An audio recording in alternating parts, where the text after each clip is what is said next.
নমস্কার বন্ধুরা, আশা করি সবাই ভালো আছেন।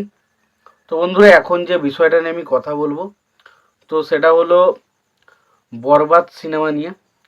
তো বরবাদ সিনেমার সাফল্যের পর শাকিব খানকে নিয়ে কিছু মানুষজনের তো এমনি ঈর্ষা হয়, এমনি রাগ হয়, এমনি হিংসা হয়। তো তারা আরও বেশি তেলে বেগুনে জ্বলে উঠেছে।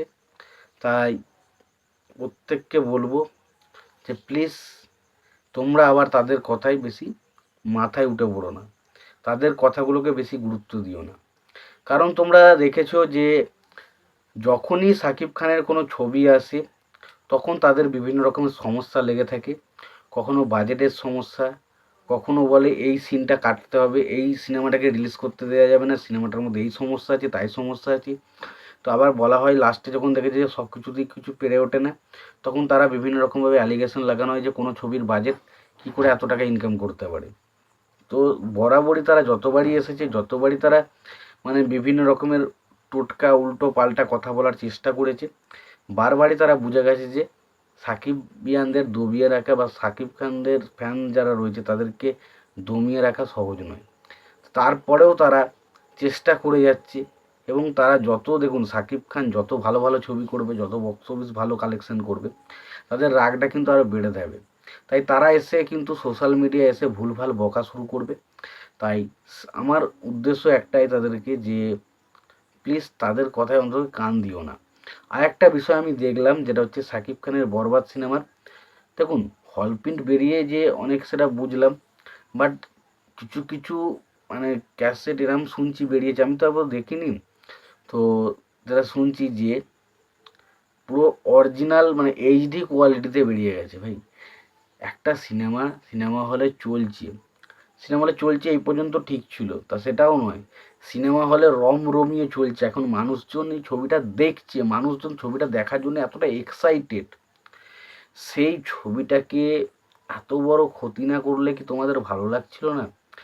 ছবিটা তোমরা হল রেকর্ডিং বার করেছো, বুঝলাম, সেটা পর্যন্ত ঠিক আছে, বাট এইচডি প্রিন্ট কোয়ালিটিতে বার করে দেওয়া, এটা সত্যি বলছি প্রচণ্ড নোংরামির কাজ।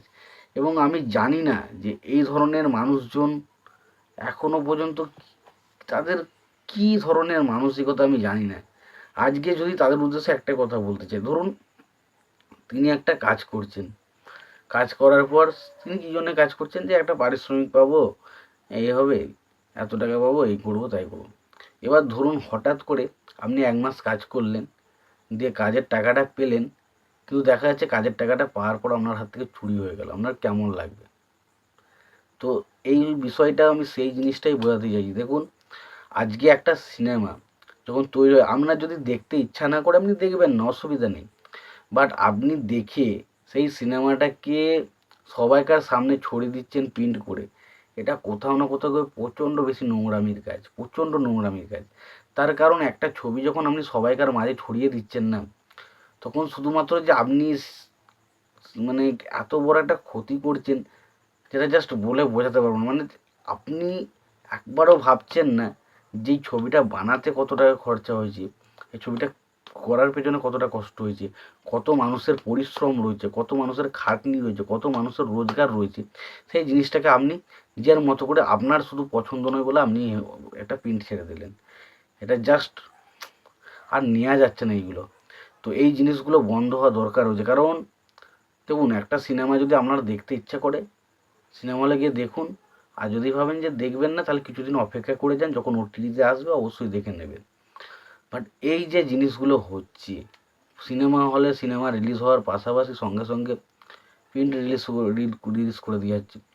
এবার দেখুন আমি এখানে নিয়ে একটা কথা বলতে চাই। দেখুন প্রথমত আমি বলবো, এটা যারা ক্ষতি করার চেষ্টা করেছেন তারা মোটামুটি এটা আন্দাজ করতে পারেন, হয়তো তাদের কথায় হয়তো 2 থেকে 3 বা 4, আমি ধরলাম খুব বেশি হলে 5% অডিয়েন্স যারা রয়েছে, যারা হয়তো এই হল রেকর্ডিং বিষয়টা দেখে আর হয়তো সিনেমাটা দেখবে না। বাট আমি এটুকু মনে করি, যারা সিনেমাটা অ্যাকচুয়ালিতে দেখার ইচ্ছা ছিল, তারা কি বেরিয়েছে, আদৌ কি দেখাচ্ছে, সেটা কিন্তু তাদের কাছে কোনো ম্যাটার করে না।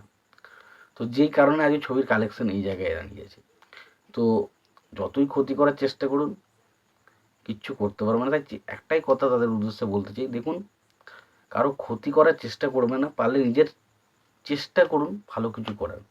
সাফল্য অবশ্যই পাবেন, একটু সময় লাগবে।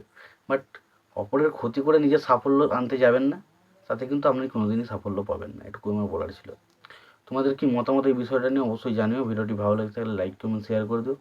চ্যানেলটা নতুন হয়ে থাকলে অবশ্যই তোমরা চ্যানেলটা সাবস্ক্রাইব করে নিও, পাশে বেল আইকনটা অবশ্যই প্রেস করে দিও। ভালো থেকো, সুস্থ থেকো, দেখা হচ্ছে পরবর্তীতে।